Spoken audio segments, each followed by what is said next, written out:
But we have a new face at the table. We will introduce you in a moment. But in case, luckily, Janneke and Derek and I were able to sit and stay here for the last one. But during the plenary session, we heard some kind of troubling numbers in terms of the competitiveness that the Dutch ecosystem has for tech talent.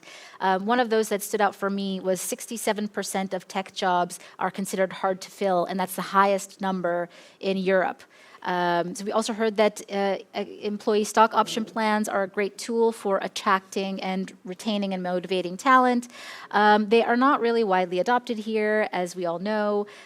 So this is really, we see this as an opportunity, and we want to just to explore that further and understand what are some of the dynamics, how can we stimulate that a bit more. So now I'd love to introduce the panelists. I would love to start with our newest one, Frederik, who is the CEO and co-founder of Secfi. And you have such a deep technical expertise, so we're going to be leaning on you quite a bit, I think, especially given your understanding of the global market when it comes to stock option plans.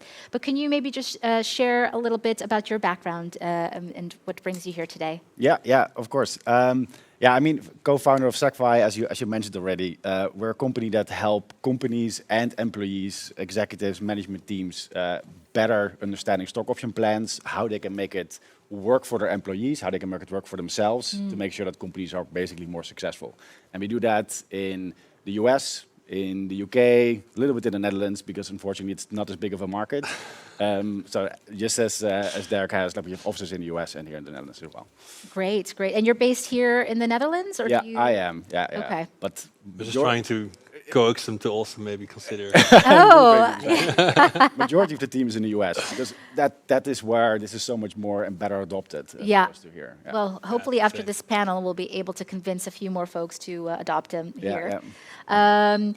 For those maybe who are just coming to the session, I'd still love for Janneke and Derek to give intros. Janneke, I'll start with you. If you can give us, is the founding partner of CapitalT investment fund, also serial entrepreneur and angel investor. But yeah, would love to hear what brings you here to the table today and why you're excited to talk about this topic. Well, I've been a founder, obviously, and then I found it crucial to give options to the people that worked with us, because I think, especially early in a company, you take quite a big risk. Yeah. It's really hard work, and it's also a special kind of person that can start early at a company and continue to be relevant in that company.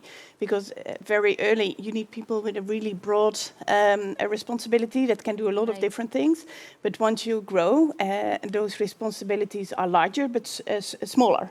And not everybody can cope with that, and the people that can and that can keep up with the pace and the constantly changing dynamic, that's a special kind of people, and they are so crucial to your success that it just makes so much sense to reward them. But it's difficult and a lot of tax, and it's just not as easy as you want it to be. It's complicated, yeah. We'll dive into that a little bit further later in the session. Dirk, as a founder of CEO and co-founder of Castor, Dutch started startup. You're now international as well, like Secfi. Give us a little bit more background on yourself and what brings you here to the conversation. Yeah, so CEO and founder, as you said, trained here as a medical doctor, did a PhD here in Amsterdam, started Castor about at the same time. And I've always really tried to build a great company. You know, I love reading, of course, about how to do it, and ultimately you create your own vision out of that. But I think really caring about people first is absolutely critical. So that's what we've always also had as our first core value. Achieve anything with a happy and healthy team. And I think part of being happy at a company is also maybe feeling really like you're a part of it. I think it's really weird that if you're building a company like ours, basically, or ours, I should say, and you're successful, that you have all these people just working their asses off.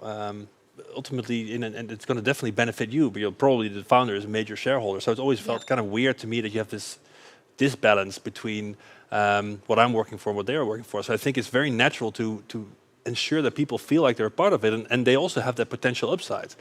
Something that maybe if Castor gets listed on the Nasdaq someday, everyone is like, they have a moment, and that's freaking awesome. So I think really thinking about this deeply and embracing ESOP is something we should all very seriously consider, and obviously what we should make a lot easier here in the Netherlands, because it helps attract talent, and it's non-negotiable for many other markets. In the US, don't even try to hire top talent in the US without equity. It doesn't make sense.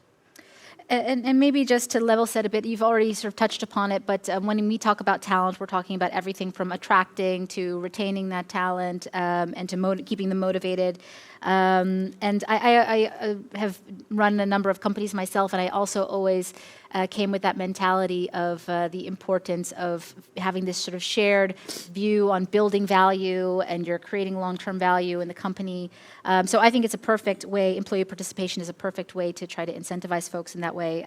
But I still would love to maybe dive a little bit deeper with you, Derek, since you did launch in the Netherlands, you've scaled internationally. You also have said in the past that options have been a really great growth driver for the company. So can you maybe talk a little bit about how that served as a growth driver, and at what point you thought it was the right moment to implement options? Yeah, I think we thought about it quite early on. We just looked at, and I recommend everybody do this, we looked at how they do it in the US, basically. So I think for Caster, we've done a lot of sort of, all right, what do they do? We should probably mimic that, because they seem to be more successful than us, which is kind of the theme here. A little bit. And so very early on, I gotta dig deep, but I think before our seed round, maybe even, or around our seed round, I think we were like, okay, if we're going to have actual investors on board, we might as well put the structure in place.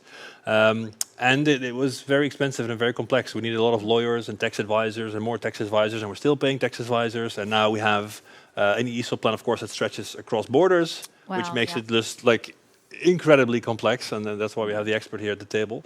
But just looking at how do you make stock comparable between the US and the Netherlands is really challenging. And the stupid thing is, when we started, we had a number of shares that we gave out, which was, I think, maybe an arbitrary number. In the US, they have these standard sets. So if you hire talent in the US and you say, oh, you're going to get 10 shares or 50 shares, they're like, what? 50 shares? What are you talking about? And because they're used to having standard amounts. So they're talking to their friends, like, how many do you have? How many do you have? But that doesn't really translate. So it's just so different and so complex for companies to get it right. You want to get it right, but it's really hard. And definitely a lot of opportunity there to make things easier for founders and for employers and for employees to benefit from the system, like they do in the US. In the US, they talk about total comp, and they include their the option or share package in that total compensation. Here, it's like, oh yeah, and by the way, they also give me this fun thing on the side, which I don't really understand. It's an interesting point, I think, especially from an investor perspective. Obviously, introducing stock option plans has a dilutive effect on the cap table, because you're carving out a certain amount of shares that go of equity of the company that goes to employees. I'm curious, from your investor perspective, how do you look at options, and are you happy when you see it? Are you annoyed when you see it because it dilutes you? How do you think about it? No, we actually demand it. We put it in our term sheet that there needs to be 8 to 10% for ESOP, and I think it's extremely important for attracting talent, and I think it helps the companies we invest in to grow bigger, and we don't mind having a smaller share of something really big. So it all contributes to also what we wanted, and that's the company being extremely successful. So for us, it's actually a no-brainer, and I also think it contributes a lot to creating a better ecosystem, because if more people get compensated this way, they will have money to invest as angels, and we saw before how important that is. They can use that money to start their own companies, so it will really contribute to the flywheel effect. Love that term, the flywheel effect. And maybe, I think we've talked a lot about comparisons to the US ecosystem. Frederik, you have such an incredible perspective to bring to the table. You have, through your company Secfi, I think, created stock option plans for thousands. Was it 8 to 10,000? A lot, many. So how do you look at the Netherlands versus the States, comparative-wise? What are the biggest things that you see in differences? Yeah, I mean, I'm not going to lie, right? And I think we already spoke about it, and everybody spoke about it. Like, we're just far behind. Yeah. If you compare. If you look at a couple of the larger unicorns, the more successful, bit older companies in the Netherlands, and if you look at what employees get awarded here, and you like multiply that across the number of employee base, you see that the average ownership is maybe like 4 to 7% that is given to employees. If you compare that to the US or Israel or like far more successful startup markets, it goes from 18 to 20%. Wow. What is owned by employees. And I think you mentioned that really well. Like, and I think you did the same thing. Like the thing is that it is this concept of trying to like keep a hold of this larger piece of this company, maybe as a founder or as maybe as investors, which is such a broken thought process around like how to build a big company. Because building a company is a marathon, right? Like it takes a long time and it's really hard. And there's going to be many moments across that like company building where you feel like as a founder or maybe as an employee, like, oh, this might not work, right? Which is maybe actually true for many companies. And if your employees, your top employees are incentivized and feel like it's their company, like they will stick with you. I think you know that better than anyone else, right? And if you do that together, you actually make it to the next phase and the next phase and the next phase, and that builds a $50 billion company. Like we're talking about how many unicorns do we have. In the US, we're talking about how many decacorns they have. Yeah. And it is such a massive difference. And the Netherlands is, I think, there's two big problems, I think, in the end. Like, we don't give enough as founders, but I think we also don't ask for enough as employees. And it's just really hard to do. Like, you just get, there's so many small blockers out there from a regulatory and a tax perspective that basically founders just stop doing it. And then the employees don't know about it, hence they don't ask about it. And it is this spiraling downwards effect that you then get. I think what I love about the fact what you mentioned is that the operator exchange, right? Yeah. It's a group of like individuals that had success in building companies before, and you invest in companies. Like there was actually a news announcement, like you launched, like it was amazing. But if you look at the US, right, there's a company, it's a unicorn, that is Angel List. They basically facilitate operator exchanges like yourself. Yeah. And there's hundreds of them with ex-employees that are investing in these companies. So the scaling effect of that is just, we're just a bit behind. Yeah, Let's put it like that. It's, I think it's something cultural, and it's something that the States has done really well for many years now. And I think we're just starting to build that with angel cooperations like Operator Amazing. Exchange. It's really important. Yeah. So it's exciting, and hopefully that means we're on the first step towards creating more of that flywheel effect. I'm really curious, though, of as an American transplanted to the Netherlands, I still have this, love for the value, the shared value that options and different employee participation methods have. But I'm still sort of curious why it isn't more adopted. And I think there's two ways to look at it. There's the technical part, which we'll get to with you, Frederik, and then there's also the human part and the cultural part, which Janneke and Frederik and Derek, maybe you can talk to a little bit more. Maybe start with you, Derek. Has there been any evangelizing that you've had to do within the company to try to get people more excited about options, or what do you see as the biggest blockers? Well, it's usually not that hard to get people excited about wanting to give them something, even though they maybe not understand it completely. But we made a ton of effort to explain it well. So we created this whole flyer. We put a lot of work in it. We had it carefully designed. We printed it in the beginning, and now we just send it as a PDF. But we put a ton of work in educating people because we spoke to employees at other Dutch startups and even to their founders. And like the one common theme was, I don't understand it. Like, like it's true. We get it, but it's like it seems to be completely under founder control, and it's I just don't know how it's going to benefit me. And so I think really, if you're going to implement it, also do a good job. Well, doing it in an employee-friendly way, which I believe we've at least tried and I hope done.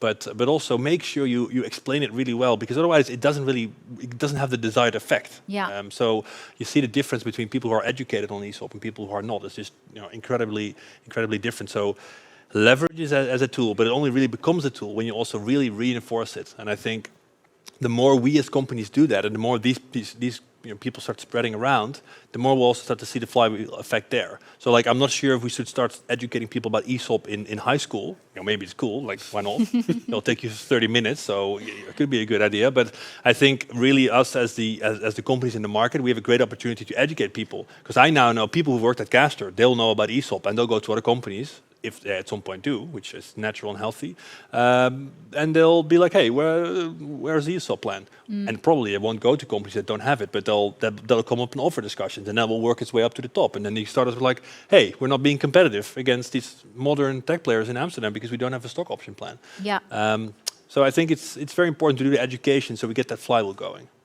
I think it's interesting the approach of being having that competitive spirit sort of also stimulate a little bit more of the adoption. Maybe just to prompt that a little bit, the Netherlands ranks 16th in adoption internationally of ESOPs, and that's a study done by Index Ventures. So that's we don't really want to be number 16 or 17 in anything. So, but Janneke, do you have any, maybe from an investor perspective, any thoughts, reflections on what Dirk has said?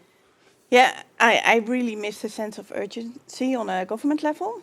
With the shortage of talent that we all know about, also the importance of tech for our future competition and economy.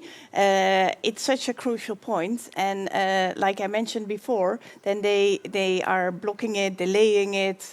I don't know, because they don't want large companies, and then they mention Coolblue to benefit. And I did mention in the previous session, but the competition is not in the Netherlands. The competition is global, and so you should not look at, oh, Coolblue is already the largest in the Netherlands. No, Coolblue is small compared to Amazon, and that's the dynamic they should look at. And what surprises me a lot is you so often hear in the media and in Parliament that CEOs earn too much money compared to the people that work in the company, and now you have this entire industry that wants to really give more value to the people that are doing the work, and then suddenly it's a problem.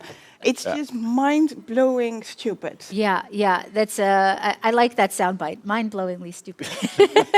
But it is very counterintuitive. I totally agree. I'm also curious. I mean, Frederik, I think we could do this entire panel session with dedicated to your expertise and insights. But I'm also curious, one, for you to react to what has been said already. But why do you think that options are the sort of standard method of employee participation? Because especially in the Netherlands, you know, we have a couple of different forms, but options. So you can explain it better than me. But why are options so popular, or the one to aim for? Yeah. I mean, maybe just first to comment on you, because I cannot agree more. And I think part of the problem is when we have these discussions, or when this discussion happen, they look at Belgium, for example. Oh, but what's happening in Belgium, or what's happening in France? And then, oh, but we're slightly better than France. Okay, we're fine. Like technology and technology companies, and these are the companies of the future. They're being built globally.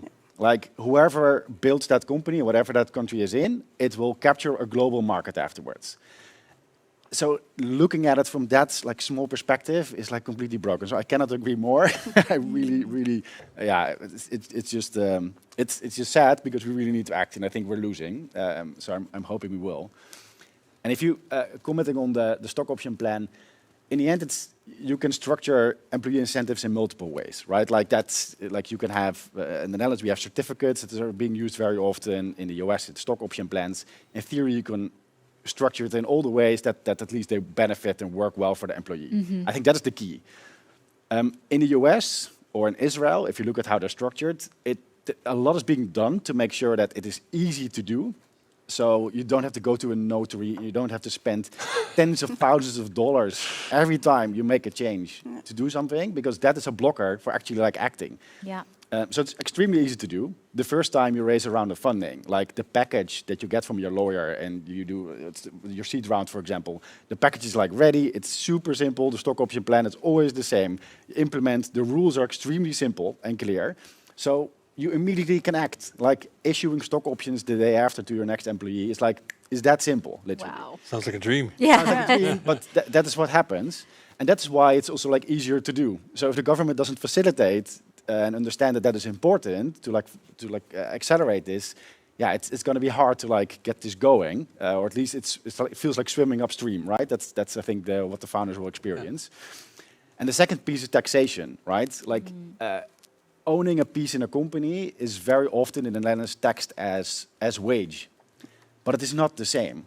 like owning a piece in a company and owning a share in a company should be taxed as a capital asset, just as the investor is being taxed as if it is a capital asset, and just as the founder is being taxed as if it is a capital asset. It has capital risks, and it should be you should have the gain as if it is a capital asset. In the Netherlands, there's this thought process that is not true. This is wage, and hence it's being taxed at the maximum rate, and that happens nowhere else in the world, basically. And the problem is that if I am then competing, or you're competing for talent, and that talent can work everywhere. They can work in the US, or they can work in the UK, or they can work in Israel, or they can work in Amsterdam. Amsterdam is, I think, a good market to work in. You will compare that same option plan, but it's basically half the value. Yeah. You're issuing maybe 10% of your stock, but effectively it's worth 5%. And I think the compared to the 20%. Compared to the 20%. Yeah, so you have like this doubling effect that is effectively happening, and that makes it like really bad for the ecosystem. And even beyond that, I think that the point of taxation is not always necessarily when you can have that liquidity of selling the shares. Yeah. So you're taxed before you're even able to realize the value of what you're purchasing. Which makes it like incredibly even hard. Like even more terrible. But yeah. Yeah. So I think those are really simple things that we can do there to like improve it massively. And I would even argue that because you have these discussions around, but we'll get less tax income. If you actually issue more stock options to a broader group of employees, I guarantee you will get more tax income. Because a company is by definition 100% owned by people, right? So if you end up having 20% owned by a large group of employees, that will have all that income go back into the ecosystem, or you have 5% owned by employees, and then maybe 25% by the founders, or 20% in the end, and then the rest by investors. And we talked about investors before. If those are US investors, when that company goes public, all that value literally goes outside of the Dutch ecosystem, and it's gone. That's a good point.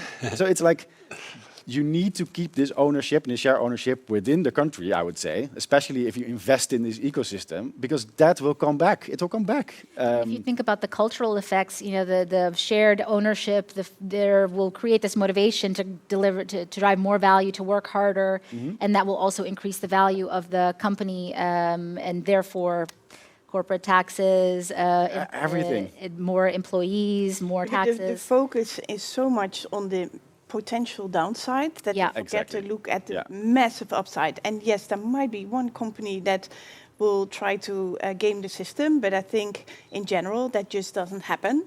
And that upside just very far outweighs the downside. I think that's a very common Dutch theme, right? Yeah. I think that's what I run into everywhere. Like, oh, that sounds risky, or that sounds like. No, but you see the potential. Yeah. It's easier to like accept the status quo. Right? Yeah. Totally true. You just leave it the same, no work. Very simple. But like you're like riding into a wall effectively. So you need to like do something.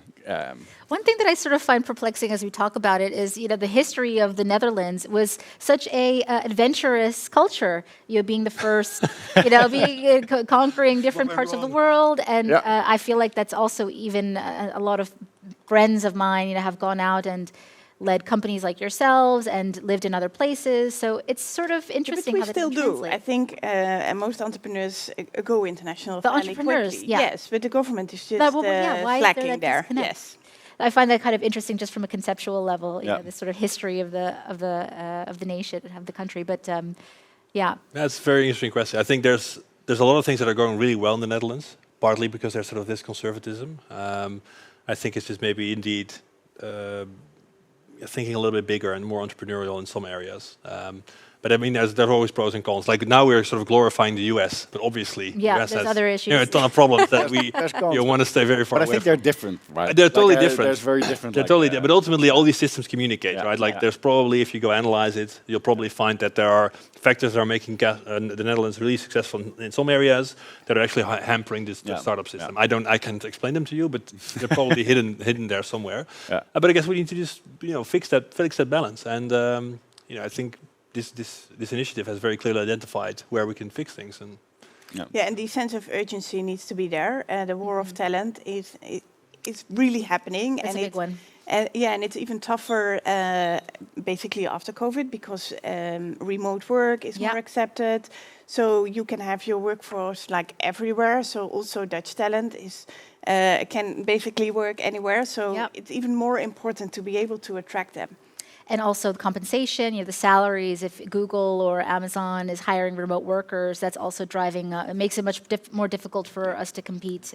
So yeah, absolutely, really amplified. Yeah. And I think then when you wonder about that, because they also of course give stock, then I always would think an upside, like what upside is left. I think how quickly can these companies still grow? I mean, small startup, the value of your plan can go 100x sometimes, and I think that's important. Like because they will come to you and say, well, I get this much Google stock or this much Netflix stock or whatever, and it's like, oh, great, but what happened to that lately? Yeah. So it's, I love you're really adopting that American attitude of, we're go from 0 to 100. There's a lot of opportunity here. I mean, but that's what it's about, right? I mean, that's why we work in the startup ecosystem.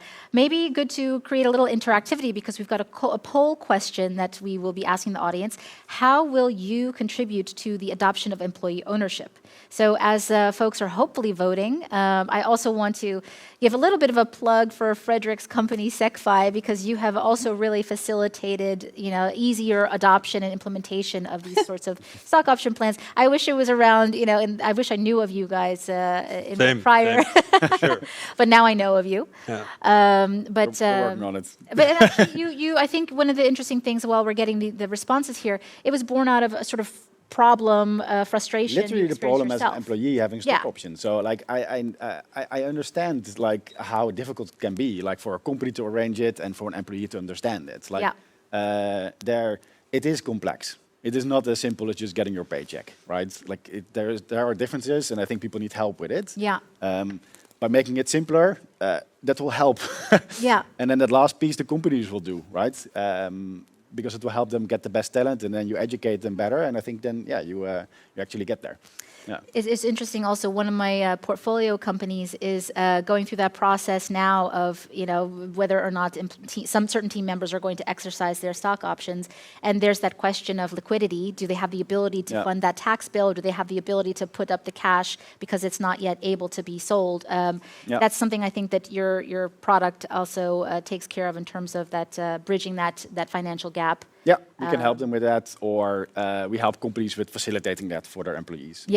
To make sure that they can make that happen. Yeah. But if you look at the poll, it's actually quite surprising how many people say implementing it right away. That means that they don't have it yet. Yeah. We get that right. I thought more would already have it. But I think that's exactly what you mentioned, right? Like you, in the beginning, you said like we spent so much money. You really wanted to do it, but you spent so much money to get it done. Yeah. I think you probably you had a great start with the company, so probably you had the money to be able to you felt like it's a lot of money to spend on it, but we have it. But if you're in those early stages, and I think you mentioned it before in the plenary session, like you need to, if you raise like $1 million, like spending that 15K to do it properly, it's like okay, but if you end up raising like 200K, that's like okay, that's like half an employee if you don't pay a lot, and then you don't do it. But if you don't do it immediately, those times are over. Yeah, I know those times are over. But if you don't do it immediately, the problem gets bigger and bigger and bigger, because you can't fix it afterwards. You can't issue someone stock in hindsight, and it becomes a big mess. So do it immediately. One question for you, well, for all of you, but maybe from a technical standpoint, what do you think about cases where there's sort of this intention to set up a stock option plan? There's an agreement with, you get a certain number of shares, a certain percentage, but it's on contract and not yet issued until the point when you get that funding where you can spend the that's a big problem. Why is that a problem? It's a problem because as soon as you actually get funding on board, the intrinsic value of the company has increased. And the stock that you wanted to award someone whilst the company value was actually maybe 0 or very low, that was the starting point of the value share package that you basically should have gotten. But if you issue it a year later, whilst the company is now worth like 5 million or 10 million, or whatever it is, you can't just issue someone 1% of 5 million. RS will be like, all right. It's really 0. No, it's not. It's like worth 50K now. So someone has to pay tax on it immediately. And those promises that happen with early employees, you really need to be careful there. And I would also warn employees, urge your founder to take care of it properly immediately, because it leads to issues down the line. Yeah. Oh, that's a really good point. Yeah, it's also a good point, because I sometimes actually have advised people in the past, start thinking about it, and if you can't yet afford it, at least you already have it in place. But it's useful to have that context that can be dangerous. So now I'll make sure that folks watch this breakout session and connect them to you. But what were the other? So let's see. What was the second one? I can't read that. The second one is implement in my company right away. Yeah. Second one from the left. The second highest. I mean, what was this? Oh, sorry. 26%. Yeah, that's assist in convincing the government we need more competitive legislation. Yeah. Okay. Okay. Yeah. I mean, I think that's also an interesting thing. Maybe Janneke, you might have a bit more experience. You're closer to the government or Frederik, definitely better than I am. But how are there certain ways that people can try to communicate on topics that they feel really passionate about, such as this? Like, what would you think is the right mechanism? Is it supporting Tech Leap or writing letters? Or we've done a letter with Operator Exchange. We'll see where that goes. But what are your thoughts? Yeah, I think Tech Leap plays an important role, and they always need people from the ecosystem to speak to people from the government. So if they ask you something, say yes. I think that's an important one. And I think these kind of letters also help. Articles in FD, because I know a lot of politicians read that. So it's all these things combined, and just speaking up whenever you can. And there's always somebody listening, and if they hear it like 100 times, they might start to think that it's real and urgent. Yeah. Anything to add on that point, Frederik? I totally agree. I would also urge the politicians to read up a little bit better how it actually works. Like if we look back at why that last piece of legislation actually failed, and Constantine mentioned to it, the questions that were being asked and how it was being responded to it, people just didn't understand what they were voting on, and it went into this conversation which was completely not what this was about. Yeah. It ended up being a conversation. Oh, people are going to dodge tax. With this legislation, people in some cases will actually pay more tax, but. Everybody I think needs to play their part. Also the politicians that actually vote on these kind of things. And it is kind of complicated. That you get it when you vote on something. Yeah, complicated. We need to simplify it and help them understand the urgency. Anything to add to that, Dirk? Yeah, I really have to develop my skill set around influencing politics. So. Yeah, you're focusing on academia, I think. Yeah, and I think just setting the right example. I'm just sort of being here, being honest.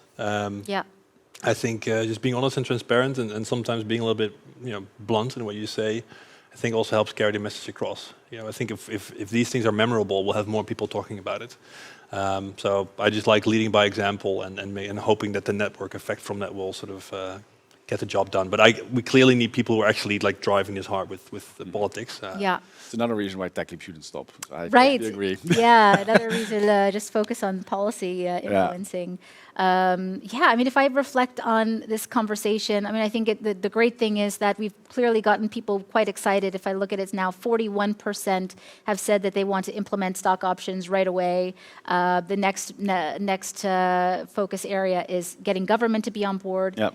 So it feels like we've done our job in this session in getting people excited. I would like to see the distribution of viewers across the breakout rooms, because I think that would also be sort of a telling sort of indication, is this on people's mind? Yeah. I mean, we're fixing that. We're fixing that problem. Yeah, and maybe one more point to add, because I think we've spoken quite a bit about diversity, and there's also some international research that shows that the employees getting stock options is also not a lot of diversity there. Agreed. So I think that's another point where we should make sure that if you look at broader wealth distribution, that we should make sure that the people that actually do get the stocks are a bit more diverse than they are today. Yeah. And do you think that that's something on the part of the team members to try to educate themselves and get a sense of how to benchmark? Or founders should really feel this is important and act on it. Yeah.